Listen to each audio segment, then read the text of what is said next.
ഏവർക്കും എൻ്റെ നമസ്കാരം. ഓം നമോ നാരായണായ. ഹരിനാമകീർത്തനം ഭാഗം 6. ശ്ലോകം 11ഉം 12ഉമാണ് ഞാനിതിൽ ചൊല്ലി പറഞ്ഞിരിക്കുന്നത്. ശ്ലോകം 11. യമദൂതരുടെ കയ്യിലാകും മുമ്പേ ഭഗവാന്റെ പാതാരവിന്ദത്തെ സേവിക്കണം എന്നാണ് 11ാമത്തെ ശ്ലോകത്തിൽ തുഞ്ചത്താചാര്യൻ പ്രാർത്ഥിക്കുന്നത്. ശ്ലോകം. എൻ പാപമൊക്കെ അറിവാൻ ചിത്രഗുപ്തനുടെ സമ്പൂർണ്ണ ലിഖിതഗിരം കേട്ടു ധർമ്മപതി, എൻ പക്കലുള്ള ദുരിതം പാർത്തു കാണുമളവമ്പോരുഹാക്ഷ ഹരിനാരായണായ നമഃ. അർത്ഥം: ഞാൻ അറിഞ്ഞോ അറിയാതെയോ ചെയ്തിട്ടുള്ള ഓരോ പാപങ്ങളുടെയും കണക്ക് ചിത്രഗുപ്തനാൽ എഴുതപ്പെട്ടിരിക്കുന്നു. അതിൻ്റെ പരിഹാരത്തിനായി ഒരു പുരുഷായുസ് മുഴുവൻ മാറ്റിവെച്ച് നാമസങ്കീർത്തനം ചെയ്താലും മതിയാകില്ല. ഒരു ഭഗവത് നാമം എത്ര പാപങ്ങളെ കളയുന്നു അത്രയും പാപം ചെയ്യാൻ ഒരു പുരുഷായുസ് വരെയും കഴിയുകയില്ല എന്ന് വിഷ്ണു പുരാണത്തിൽ പറഞ്ഞിരിക്കുന്നു. അതുകൊണ്ട് കഴിയുന്നത്ര നാമം ചൊല്ലാനുള്ള അവസരം എനിക്ക് തരണേ ഭഗവാനേ എന്നാണ് എഴുത്തച്ഛൻ പ്രാർത്ഥിക്കുന്നത്. ശ്ലോകം 12.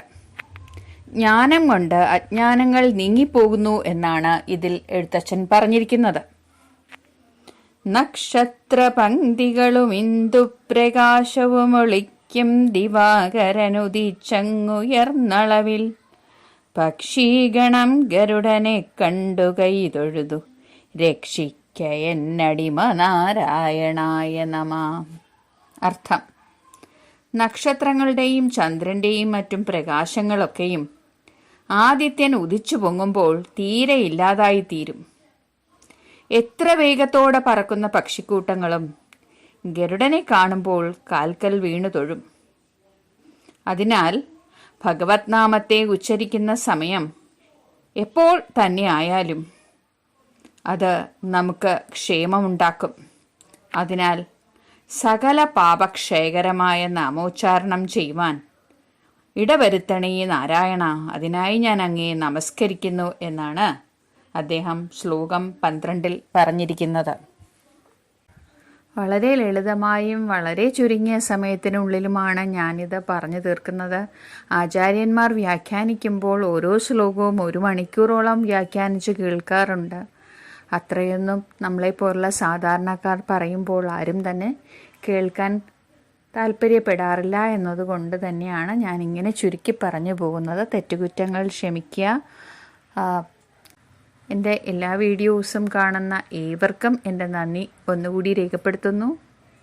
Please do share and subscribe my channel. Thank you so much for watching my video.